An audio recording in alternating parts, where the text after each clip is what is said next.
Growing up in the hood, you learn to adapt early. It shows in the way you walk, the way you move, the way you think.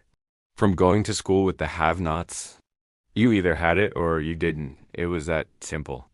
You learned quick that the world wasn't fair. Some kids got new shoes, new backpacks, lunch money every day. Others, well, we made do. We learned to stretch what we had, to share, to look out for each other because nobody else was going to do it for us. Those early mornings at the bus stop, half asleep, you could see it on everyone's faces. We were all in the same boat, just trying to stay afloat. This wasn't just about money, though. It was a mindset. You had to be tough. Not necessarily physically tough, but mentally. You had to have a thick skin to deal with the judgment, the assumptions people made when they heard where you were from. You learned to read people, to see past the surface. You knew who was genuine and who was just putting on a show. The streets were a classroom, and the lessons were hard-earned. You saw things kids shouldn't see. The flashing blue lights weren't just on TV. They were a regular part of the neighborhood soundtrack, a constant reminder of the thin line we all walked. But it wasn't all struggle. Don't get it twisted. There was joy. There was community. We had our own culture, our own way of doing things. Summer nights playing ball until the streetlights came on. Block parties where the whole neighborhood showed up with a plate. The smell of barbecue in the air was a sign of good times. We found our own happiness, our own victories, no matter how small they seemed to the outside world. Acing a test, making the team, getting that first job, those things meant everything. They were proof that we were more than our circumstances, more than the boarded up houses and the cracked sidewalks. We were building something, even if we didn't have the blueprint. That environment molds you, for better or worse. It gives you a certain kind of hunger, a drive that you can't buy or learn in a classroom. When you start from the bottom, the only way to go is up. And you're willing to climb, to scratch and claw for every single inch. You appreciate things more because you know what it's like to have nothing. A hot meal, a clean shirt, a quiet night. Those aren't just things, they're blessings. You learn to be resourceful. Broken toy? Fix it. Not enough food. Get creative. You become a problem solver by necessity. These are skills that stay with you for life.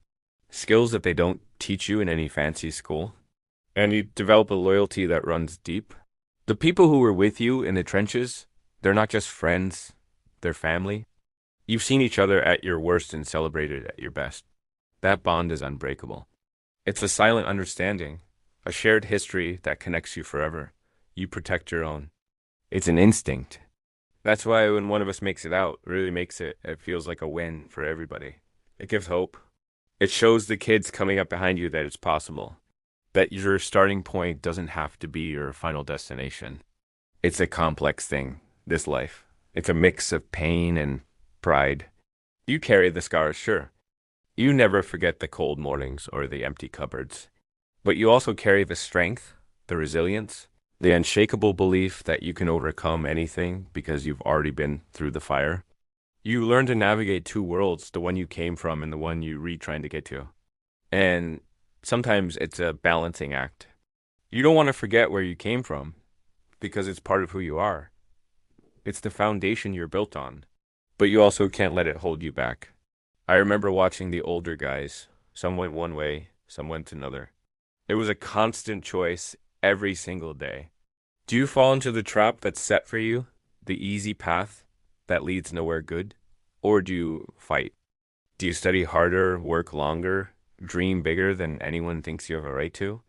Every sunrise felt like a new chance, a new fight. The world might have counted you out before you even got started, but we never counted ourselves out. That's the secret. The grit isn't just about surviving. It's about the will to do more than survive. It's about the determination to thrive. You learn to find beauty in the struggle.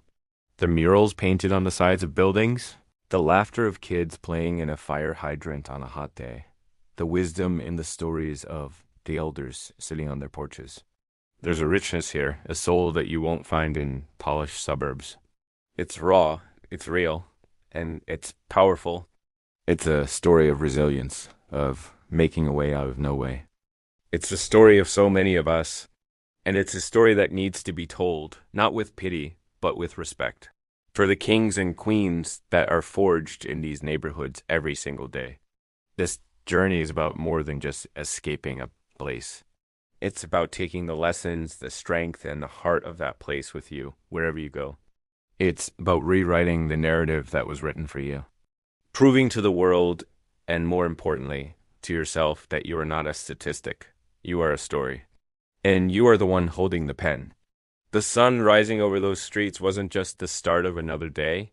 It was a promise that light always finds a way to break through the darkness.